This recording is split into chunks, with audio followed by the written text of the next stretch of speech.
हाय बच्चों, जय हिंद। आप सबका बहुत बहुत स्वागत है। अच्छा, कैसा हो अगर मैं ये कहूँ कि जो हमारी सेनाएं हैं, अगर वो कहने लगे कि अरे भाई, जो है सरहदों पे, यानी जो हमारी सीमाएं हैं, है ना, बॉर्डर्स जो हैं, वहाँ पे टेंशन तो कभी ख़त्म होने वाला नहीं है ना।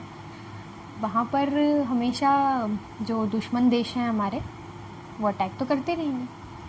तो भाई सेनाओं को क्या मतलब है करने का? ऐसे तो कभी पॉसिबल ही नहीं है कि जो है ये टेंशन ख़त्म हो जाए दो देशों के बीच में।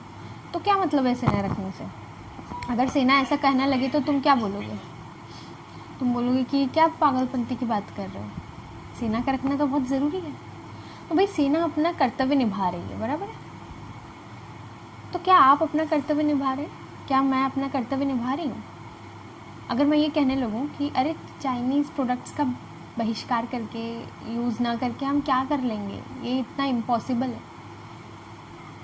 लेकिन हम ही कर सकते हैं।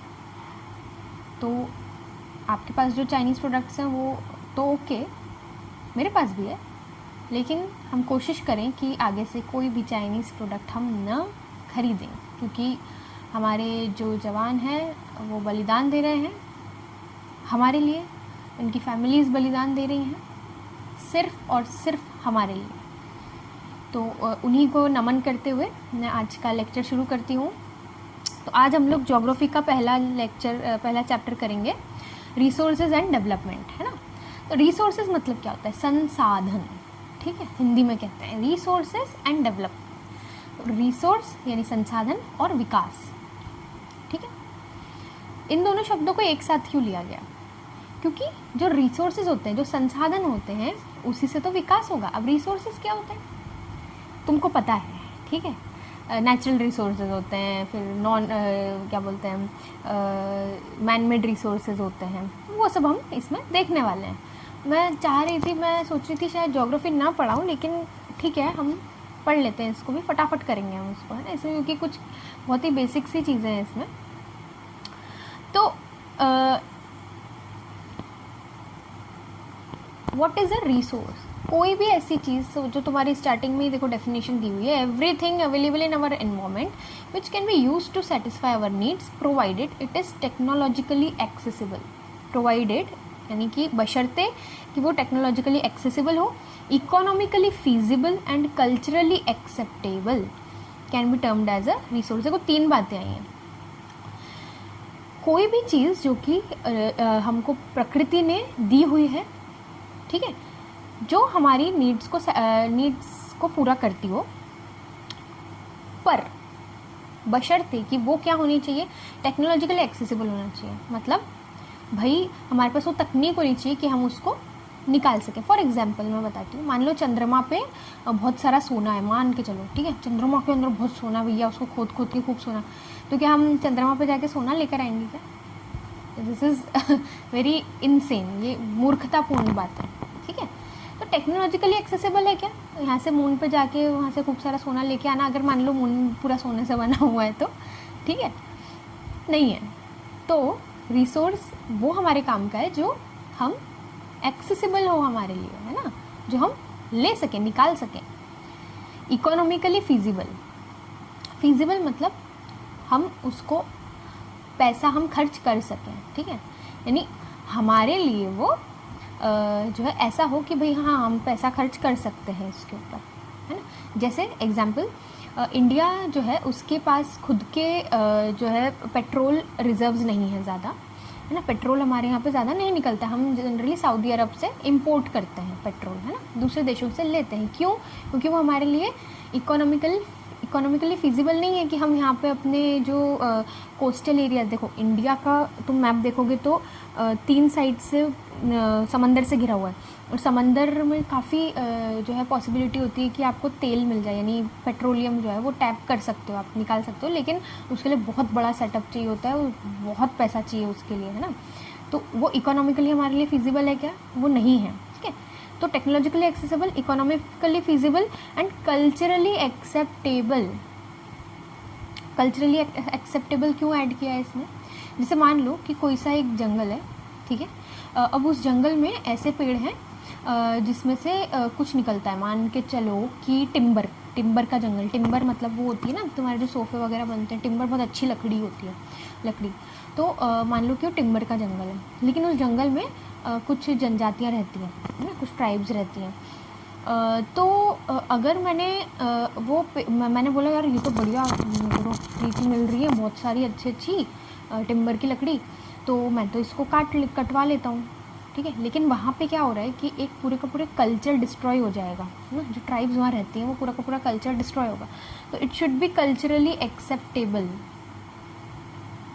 ठीक है, can be termed as a resource. तो तुमको समझ में आ गया कि रिसोर्स जो है वो बेसिकली क्या है। ओके, नाउ तो ह्यूमन बींग्स फिजिकल एनवायरनमेंट यानी नेचर से हम प्राप्त करते हैं रिसोर्सेज, ठीक है। टेक्नोलॉजी चाहिए हमें उन रिसोर्सेज को निकालने के लिए, और इंस्टीट्यूशंस चाहिए, ठीक है, जो कि देखो ये तीनों चीज़ें आपस में इंटरलिंक्ड हैं, ठीक है। किससे? ह्यूमन बींग से, क्योंकि अगर ह्यूमन बींग नहीं रहेगा तो फिजिकल एनवायरनमेंट, टेक्नोलॉजी और इंस्टीट्यूशन किसी काम के रहेंगे क्या? नहीं। इनको सबको चलाने के लिए कौन चाहिए? ह्यूमन बींग चाहिए, है ना। बंदर को बिठाओगे तो करेगा क्या? नहीं करेगा, ठीक है। अब ह्यूमन बींग है, मान लो एक एक को हटा के देखो, मान लो ह्यूमन बींग है, फिजिकल एनवायरनमेंट नहीं है, टेक्नोलॉजी है और इंस्टीट्यूशन है, तो क्या तुम रिसोर्सेज निकालोगे कहाँ से? है ना, नेचर से निकालना पड़ेगा। नेचर ही नहीं रहेगा तो तुम निकाल नहीं पाओगे, ठीक है। अब टेक्नोलॉजी को हटा के देखो, तुम्हारे पास फिजिकल एनवायरनमेंट है और इंस्टीट्यूशन है ना, और तुम खुद हो, तो क्या तुम निकाल पाओगे क्या रिसोर्सेज नेचर से? नहीं निकाल पाओगे। तुमको टेक्नोलॉजी चाहिए, तुमको मशीन्स चाहिए, ठीक है। अब इंस्टीट्यूशन को हटाओ, फिजिकल एनवायरनमेंट और टेक्नोलॉजी दोनों चीज़ें हैं, लेकिन भैया तुम्हारे सामने अगर मैं वो जेसीबी ला के खड़ा कर दूँ और तुमको बोलूँ कि चलो ये पूरा ये जो रोड है इसको पूरी खुदाई कर दो, कर पाओगे क्या? नहीं। इंस्टीट्यूशन चाहिए तुमको ट्रेनिंग देने के लिए, ठीक है, तुम जेसीबी कैसे चलानी है, ठीक है, वो तो नहीं चला पाओगे ना, ठीक है। तो interdependent relationship between nature, technology and institutions, ये इसमें बताया गया। अब देखो जो रिसोर्सेज हैं उनका अस्तित्व क्यों है, वाई आर दे इम्पॉर्टेंट, ठीक है। वो इम्पॉर्टेंट है क्योंकि ह्यूमंस जो है वो उसको इम्पॉर्टेंट बनाता है। पेट्रोलियम जो है वो इम्पॉर्टेंट है क्योंकि इंसान ने गाड़ी बनाई, उसको नीड थी, ठीक है। इंसान ने गाड़ी बनाई, उसको चलाने के लिए पेट्रोल चाहिए था, इसलिए वो रिसोर्स बना, ठीक है। इसी तरीके से इंसान अपने आप में एक रिसोर्स है, क्योंकि इंसान जो दूसरे रिसोर्सेज को यूज़ करना जानता है, इसलिए वो खुद अपने आप में एक रिसोर्स है, समझ रहे हो। ओके, सो इंसान जो होता है वो क्या करता है, रिसोर्सेज को यूज़ करना जानता है, उसको कैसे गन्ना है तो उसको मुझे शक्कर में कैसे बनाना है, और उसके लिए मुझे क्या लगेगा, एक फैक्ट्री लगेगी, वो फैक्ट्री भी इंसान ही बनाएंगे। So this way human resource is the most important resource, जो कि एक चैप्टर तुम्हारे इसमें आएगा किताब में। अब देखो एक बहुत ही बेसिक सा क्लासिफिकेशन होता है रिसोर्सेज का, वो तुम भी जानते होगे, इस पहले से ही बचपन से पढ़ते आ रहे हैं, ठीक है। किस किस बेसिस पे होता है? देखो, on the basis of origin, ठीक है, बायोटिक और अबायोटिक, है ना, on the basis of exhaustibility, renewable, non renewable, on the basis of ownership, individual, community, ये सब हम देखेंगे। तो हम लोग ये देख लेते हैं क्लासिफिकेशन ऑफ रिसोर्सेज। देखो तुम वो जो बॉक्स बना हुआ है उसमें देखो, नेचुरल, ह्यूमन, नेचुरल में रिन्यूएबल, नॉन रिन्यूएबल, रिन्यूएबल में कंटिन्यूस और flow like wind, water, biological, जिसमें बायोलॉजिकल में natural vegetation that is forest, और बायोलॉजिकल में वाइल्ड लाइफ भी आता है, और नॉन रिन्यूएबल में रिसाइक्लेबल दैट इज़ मेटल्स, है ना, और non recyclable that is fossil fuels. और ह्यूमन में कौन कौन से आते हैं? स्ट्रक्चर्स एंड इंस्टीट्यूशंस और क्वांटिटी एंड क्वालिटी। तो इसको हम डिटेल में हम अभी देखते हैं। तो देखो, types of resources on the basis of origin, ये तुम सभी जानते हो। बायोटिक जो है वो they are obtained from biosphere and they have life such as human beings, flora and fauna क्या होता है? पेड़ पौधे और जानवर। फिशरीज, फिशेस, लाइव स्टॉक्स, जो हमारे जानवर होते हैं, गाय हो गई या बकरी हो गई, है ना, ये सब जो है लाइव स्टॉक, या क्या बोलते हैं उसको, मुर्गे हो गए, ठीक है। तो ये जिस बायोटिक मतलब कि वो रिसोर्सेज जिनमें जान होती है, ठीक है, जिसमें पेड़ पौधों से लेके जानवरों से लेके इंसान तक आते हैं ना। अबायोटिक रिसोर्सेज सारी चीज़ें जो नॉन लिविंग है ना, जो कि नेचर से प्राप्त होती हैं, ठीक है, जो नेचर से प्राप्त होती हैं और नॉन लिविंग है, तो दे आर अबायोटिक, ठीक है। जैसे कि रॉक्स, मेटल्स, ये सभी नेचर से प्राप्त होते हैं, ठीक है। नाउ ऑन द, और दोनों ही नेचर से प्राप्त होते हैं, बायोटिक और अबायोटिक दोनों। अब now on the basis of exhaustibility, exhaustibility मतलब एग्जॉस्ट होने की क्षमता, एग्जॉस्ट होना मतलब खत्म होने की, है ना, डिस्ट्रॉय, खत्म होने की क्षमता। फॉर एग्जाम्पल तुम्हारी रोटी होगी, अगर तुम रोटी को ऐसे खुले में रखोगे तो वो जल्दी सड़ जाएगी, है ना, उसमें से बदबू आने लगेगी। लेकिन चिप्स रख दोगे अगर, जो तो वो जो वैसी आती है ना, उसमें पैकिंग में आती है, उसको रखोगे तो वो जल्दी नहीं गलेगी या ख़राब नहीं होगी। तो एग्जॉस्ट होना यानी कि ख़राब या फिर ख़त्म होने की जो टेंडेंसी होती है उसको एग्जॉस्टिबिलिटी कहा जाता है। तो उसके बेसिस पे देखो, रीन्यूएबल रिसोर्सेज तुम सभी जानते हो व्हाट इज़ रीन्यूएबल रिसोर्सेज। तो वो रिसोर्सेज जो कि विच कैन बी रिन्यूड या रिप्रोड्यूस्ड। अब ये देखो, तुम्हें ना ये पूरी रटना मत ऐसे, ठीक है, तुम समझ लो और अपनी लैंग्वेज में भी लिख सकते हो। मैं फिर से बोल रही हूँ, बोर्ड एग्जाम्स में आराम से तुम कर सकते हो, ठीक है। which can be renewed or reproduced by physical, chemical or mechanical processes are known as renewable or replenishable resources। यानी कि ऐसे resources जिनको हम बार बार यूज़ कर सकते हैं, या तो वो मशीन्स की हेल्प से कर सकते हैं, मैकेनिकल प्रोसेसेस से, या हम केमिकल प्रोसेस से कर सकते हैं, या फिजिकल प्रोसेस से। इसके एग्जांपल हम देख लेते हैं तो तुमको क्लियर हो जाएगा। फॉर एग्जांपल सोलर, जैसे सोलर में क्या होता है, सोलर पैनल्स तुमने देखे होंगे तो उसमें कुछ सिल्वर और आई थिंक कुछ मेटल जो होता है ना एक स्पेसिफिक, उसकी वो लगी रहती हैं स्ट्रिप्स, ठीक है। तो वहाँ पे केमिकल रिएक्शन हो रहा होता है जिसके कारण वो जो सन की लाइट है उसको, वो मेटल जो स्पेशल मेटल होता है, वो, ये तुम्हारा होमवर्क है, वो मेटल कौन सा होता है, ठीक है, वो मुझे भी याद नहीं आ रहा है इसलिए तुमको बोल रही हूँ, ठीक है। तो उस सिलिकॉन चिप होती है आई थिंक, नहीं, ठीक है, जो भी हो तुम पता करो, ठीक है। वो जो है उसको केमिकल, ये जो अपना सनलाइट है उसको केमिकल रिएक्शन के थ्रू उसको इलेक्ट्रिसिटी में कन्वर्ट करती है, ठीक है। तो ये केमिकल प्रोसेस से हो गया, ठीक है। फिज़िकल प्रोसेस से कैसे हो सकता है, जैसे कि विंड एनर्जी, ठीक है। तुमने देखी होंगी विंड मिल्स, ठीक है, तुम कभी ट्रेन से या बस से गए होगे तो पहाड़ी इलाकों में देखा होगा तुमने ऐसे वाइट कलर के विंड मिल्स। तो वो क्या होता है, हवा चलती है तो वो घूमता है, तो जो जनरेटर होता है, जनरेटर घूमता है, जनरेटर घूमेगा तो क्या होगा, जो है बिजली प्रोड्यूस होगी। जनरेटर का काम ही बिजली प्रोड्यूस करना होता है, ठीक है। फिर ये हो गया, फिर क्या होता है, वाटर कैसे, जो हाइड्रो इलेक्ट्रिक पावर प्लांट्स होते हैं, ठीक है, उसमें भी क्या होता है, पानी बहुत ऊंचाई से गिरता है, जो चक्का है वो घूमता है, बहुत बड़ा होता है वो, ठीक है। सो वो घूमता है, फिर बिजली जनरेट होती है, ठीक है। तो again mechanical process. Forests and wild life को भी रिन्यूएबल में कहा गया है, क्योंकि फॉरेस्ट्स जो है उनको कट करने के बाद भी फिर और भी वहाँ पे पेड़ उगते रहते हैं, इसलिए, ठीक है। वाइल्ड लाइफ अगेन जो है रिप्रोड्यूस करती रहती है, एट्सेट्रा। द रिन्यूएबल रिसोर्सेज में फर्दर भी डिवाइडेड इनटू कंटिन्यूस और फ्लो, तो वो तुम देख लो, कंटिन्यूस और फ्लो। ना नॉन रिन्यूएबल, कंटिन्यूस और फ्लो में तुमको कन्फ्यूजन ना हो। देखो कंटिन्यूस या फ्लो में विंड और वाटर जो कि फ्लो करते हैं, ठीक है, विंड फ्लो कर रही है और वाटर भी फ्लो हो रहा है ना। और बायोलॉजिकल यानी कि जो कि फ्लो नहीं कर रहा है, ठीक है। ना नॉन रिन्यूएबल रिसोर्सेज,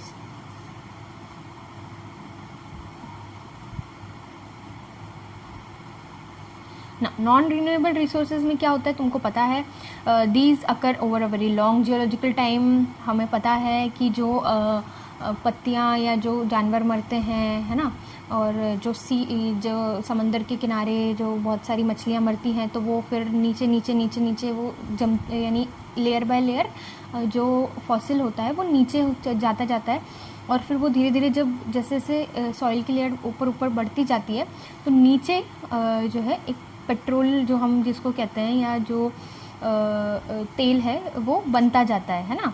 तो minerals and fossil fuels are examples of such resources.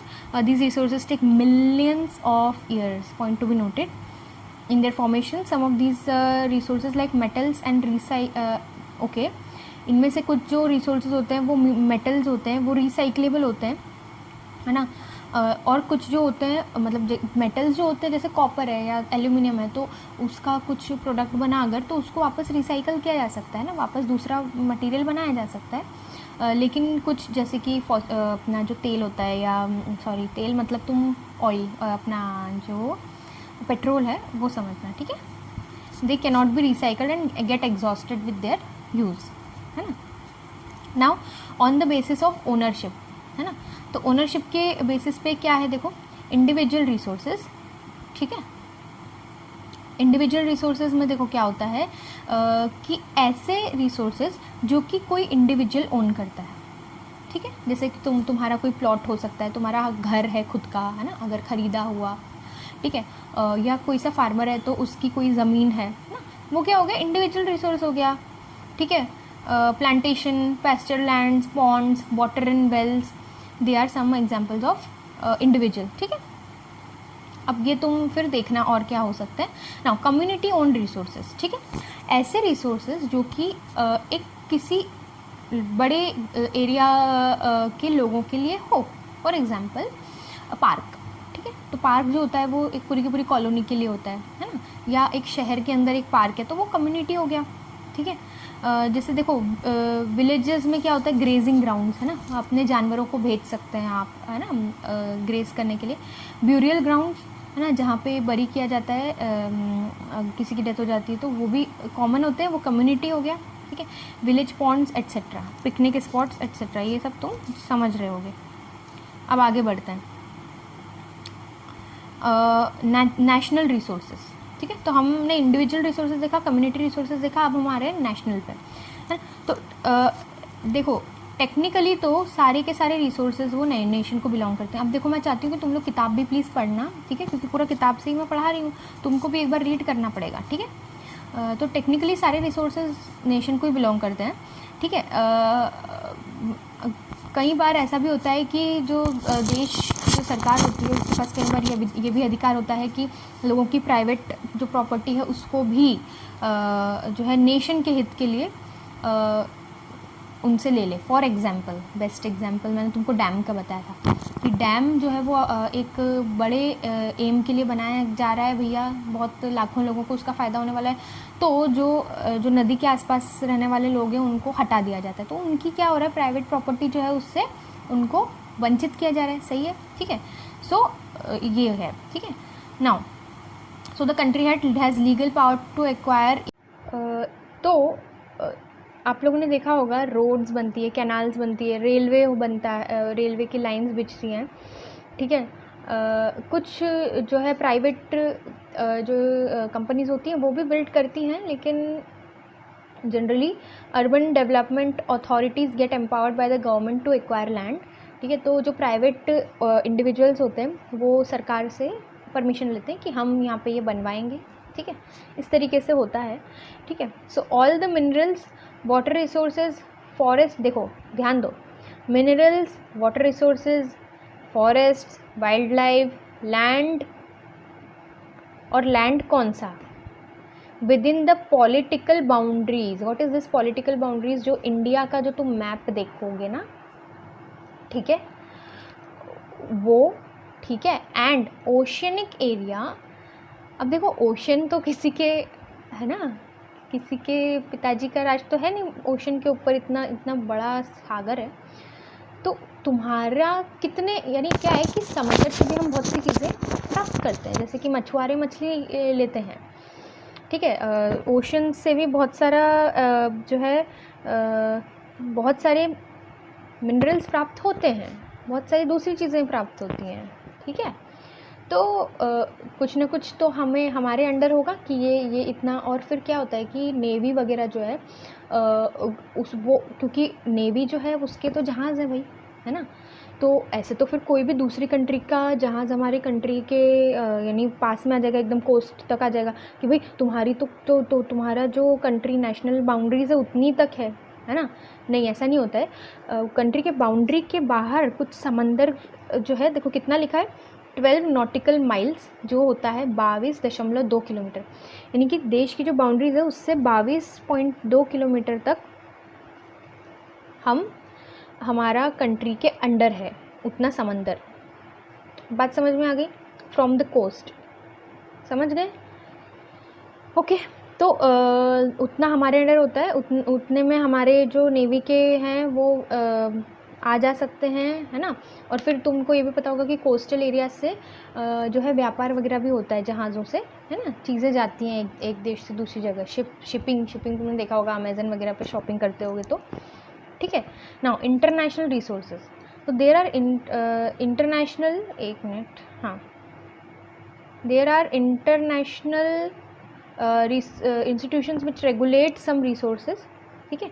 जैसे कि oceanic resources beyond 200 nautical miles of the exclusive economic zone EEZ, ठीक है, belong to open ocean and no individual country can utilize these without the concurrence of international institutions। मतलब देखो, एक exclusive economic zone है, मैं कोशिश करूँगी अगर मुझे ये गूगल से कहीं से मिल जाता है ये कौन सी लाइन है, क्योंकि कुछ तो रेफरेंस होगा जहाँ से हम 200 किलोमीटर 200 नॉटिकल माइल्स गिन रहे हैं, है ना। तो ओशनिक रिसोर्सेज 200 नॉटिकल माइल्स के बाद, किसके? एक्सक्लूसिव इकोनॉमिक जोन के 200 नॉटिकल माइल्स के बाद जो है ओपन ओशन कहलाता है। और कोई भी देश बिना इंटरनेशनल इंस्टीट्यूशन जैसे कि यूनाइटेड नेशंस की जो है परमिशन के जो है उसको यूज़ नहीं कर सकता उस समंदर के रिसोर्सेज को, ठीक है। अब ये डू यू नो तुम पढ़ लेना, ठीक है। नाउ अब हम आगे बढ़ते हैं। On the basis of state of development, ठीक है, यानी कि ऐसे रिसोर्सेज हैं कुछ जो कि डेवलप हो रहे हैं अभी धीरे धीरे, ठीक है। तो उसके बारे में हम देखते हैं। जैसे कि देखो, तुमको समझ में आ जाएगा, potential resources. Now the resources which are found in a region but have not been utilized. जैसे तुम हो, ठीक है, तुम्हारे अंदर बहुत पोटेंशियल है, किस चीज़ का? सिंगिंग का पोटेंशियल है मान लो, ठीक है, बहुत अच्छा गाते हो तुम, लेकिन अभी तक कोई स्टेज नहीं मिल पाया, है ना। तुम सीख नहीं पा रहे हो, ठीक है, कहीं पे गा नहीं पा रहे हो। तो ये क्या हुआ, तुम्हारा जो पोटेंशियल था गाने का वो यूटिलाइज नहीं हो पा रहा, है ना। तुम लोगों को एंटरटेन नहीं कर पा रहे हो कि जो गाना अच्छा जानता है उसको तो एंटरटेन करना चाहिए लोगों को। तो वैसे ही ऐसे रिसोर्सेज हैं, ऐसी जगहें हैं हमारे देश में या इंटरनेशनली, हम अपने देश की बात करें, जहाँ पर बहुत पोटेंशियल है कि यहाँ से ये रिसोर्स हम ले सकते हैं, लेकिन हमारे पास हमने उसको अभी तक यूटिलाइज नहीं किया है, ठीक है। और हमारे पास वो टेक्नोलॉजी भी है उस पोटेंशियल को टैप करने की, ठीक है। Now, the resources which are found in a region but have not been utilized, for example, western parts of India, particularly Rajasthan and Gujarat, have enormous potential of the development of wind and solar energy, but they have not been developed properly, ठीक है। तो wind और solar energy की बहुत संभावनाएं हैं जो हमारा गुजरात और राजस्थान वाला इलाका, क्योंकि वहाँ पर क्या हवाएं चलती हैं और वहाँ तो गर्म भी बहुत रहता है ना, पूरे जो है 12 महीने राजस्थान और गुजरात में बहुत गर्मी रहती है। तो सोलर एनर्जी को हम बहुत अच्छे से यूटिलाइज़ कर सकते हैं सोलर पावर प्लांट्स बनाने में, ठीक है, लेकिन उसको अभी उतना अच्छे से हमने पोटेंशियल को यूटिलाइज ही नहीं किया, जबकि कर सकते हैं, टेक्नोलॉजी भी है हमारे पास, है ना। लेकिन अभी ऐसा सुनने में आया है कि काफ़ी कुछ सोलर एनर्जी के ऊपर चल रहा है काम काफ़ी सारा, है ना, अभी पिछले कुछ सालों में हुआ है। नाउ सेकेंड है डेवलप्ड रिसोर्सेज। तो resources which are surveyed and their quality and quantity have been determined for utilization. The development of resources depends on technology and the level of their feasibility. ठीक है, तो developed resources मतलब ऐसे resources जो हमें पता है कि कहाँ पर हैं, ठीक है, यहाँ पे हैं भैया, यहाँ पे हैं भैया, यहाँ पे हैं, यहाँ पे हैं, और उनको हमने उसकी क्वालिटी भी निकाल ली है, क्वांटिटी भी निकाल ली है कि कितने हैं, हमें कितना निकालना है, ठीक है। और उसको निकालने का जो डेवलपमेंट होगा वो किस पे डिपेंड करेगा कि हमारे पास टेक्नोलॉजी कितनी अवेलेबल है और यानी कि वो कितना फिजिबल है, हम कितना निकाल सकते हैं। जैसे कि कोल, ठीक है, तो कोल के माइंस जो हैं वो हैं भैया इस जगह पे हैं, है ना, तो हमें उसके लिए क्या क्या चीज़ें चाहिए, है ना, माइनिंग करने के लिए क्या क्या बड़ी कितना फंडिंग लगेगा, उसकी फिजिबिलिटी, कौन कौन सी क्वालिटी का कोयला है हमारे पास, ठीक है। तो ये सारी चीज़ें तो वो होते हैं डेवलप्ड रिसोर्सेज, जिनकी हमने क्वांटिटी और क्वालिटी दोनों निकाल के रख लिया है कि भैया यहाँ पे ये वाली क्वालिटी का कोयला मिलेगा, यहाँ पे ये वाली क्वालिटी का कोयला मिलेगा, उसकी क्वांटिटी क्या होगी, इसकी क्वांटिटी क्या होगी, और उसको हम जो है निकाल रहे हैं अपनी नीड और जो फिजिबिलिटी जो हम खर्च कर सकते हैं उसके अनुसार। तीसरा है स्टॉक, ठीक है। अब देखो बहुत सारी चीज़ों में तुमको कन्फ्यूजन हो सकता है, लेकिन मैं क्लियर कर दूंगी। स्टॉक में क्या है, देखो स्टॉक में क्या है कि ऐसे मटेरियल्स जो कि इन्वायरमेंट में हैं, जो कि बहुत अच्छे से हमारी नीड्स को सेटिस्फाई कर सकते हैं, लेकिन हमारे पास उसको निकालने की या उसको यूज़ करने की टेक्नोलॉजी नहीं आई है, उसको स्टॉक कहा जाता है। जैसे इसमें एक एग्जांपल दिया है कि जो पानी है वो हाइड्रोजन और ऑक्सीजन से मिलके बनता है, तो तुम तो कहोगे भाई हाइड्रोजन और ऑक्सीजन को मिला दो, बढ़िया पानी मिल बन जाएगा बहुत सारा, लेकिन ये इतना आसान नहीं है जितना दिखता है, और हमें पता नहीं है, we do not have the required technical know how to use them for this purpose. हमें टेक्नोलॉजी नहीं पता है कि इसे कैसे कर सकते हैं हम, H2 और O2 को ऐसे कैसे मिलाएं कि वो पानी बन जाए, है ना। सो ये तो मैन मेड हुआ, ठीक है, ये मैन मेड हुआ टोटली, तो ये स्टॉक कहलाता है, ठीक है। अगर ऐसा हो गया तो तुम सोचो क्या होगा, मतलब ये स्टॉक में है, ठीक है, लेकिन स्टॉक से मतलब ये अच्छा नहीं लग रहा है शब्द मुझे, खैर ठीक है ना। रिजर्व्स जो है वो सबसेट है स्टॉक का।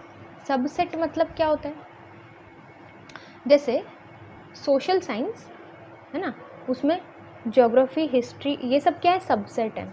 ये मेन है सोशल साइंस, उसके सबसेट क्या हो गए, हिस्ट्री, ज्योग्राफी, सिविक्स एट्सेट्रा। वैसे रिजर्व जो है वो एक सबसेट है स्टॉक का, जिसमें इसमें एक थोड़ा सा अंतर है, स्टॉक से थोड़ा सा डिफरेंट है। ये क्या है कि हमें ऐसी चीज़ें जिसका हमें नो हाउ पता है। नो हाउ मतलब क्या, कि कैसे इसे करना है, कैसे निकालना है इस चीज़ को हमें, ठीक है, बट उसका यूज़ हमने स्टार्ट इतना ज़्यादा नहीं किया है, ठीक है। This can be used for meeting future requirements, है ना। जैसे कि river water can be used for generating hydro electric powers, but presently it is being utilized only to a limited extent. जैसे कि हाइड्रो इलेक्ट्रिक पावर है वो कई सारे डैम्स के ऊपर, मतलब कुछ ही डैम्स के ऊपर हाइड्रो इलेक्ट्रिक पावर जनरेटर्स लगे हुए हैं, है ना, क्योंकि डैम में तुमने देखा होगा पानी ऐसे ऊपर से आता है, तो ऐसे तो हम सब डैम पे कर सकते हैं, लेकिन ऐसा नहीं है, क्योंकि अगेन हमें नो हाउ भी पता है कैसे करना है ना, हमें पता है कि वो क्या टेक्नोलॉजी है, लेकिन हमने उसको बहुत कम जगहों पे किया हुआ है। अब तुम बोलोगे कि ये तो वो पोटेंशियल रिसोर्सेज वाली बात हो गई, नहीं। पोटेंशियल रिसोर्सेज में एक डिफरेंस ये है कि जैसे पोटेंशियल रिसोर्स किसी एरिया को रिप्रेजेंट करता है, जैसे कि हमने गुजरात या राजस्थान की बात की कि भाई यहाँ पे पोटेंशियल है, इस एरिया में पोटेंशियल है। जो स्टॉक या रिज़र्व है वो टेक्नोलॉजी वाली बात है ना, कि रिज़र्व जो है वो ऐसे वो एरिया की बात नहीं कर रहे हैं, ठीक है। रिज़र्व्स वो रिसोर्सेज हैं जिनकी टेक्नोलॉजी हमें मालूम है, लेकिन उन्हें हमने यूज़ अभी तक ज़्यादा बड़े पैमाने पर नहीं किया है। तो ये हो गया, ठीक है। अब इसके आगे का हम अगले लेक्चर में देखते हैं। तब तक के लिए जय हिंद, वंदे मातरम।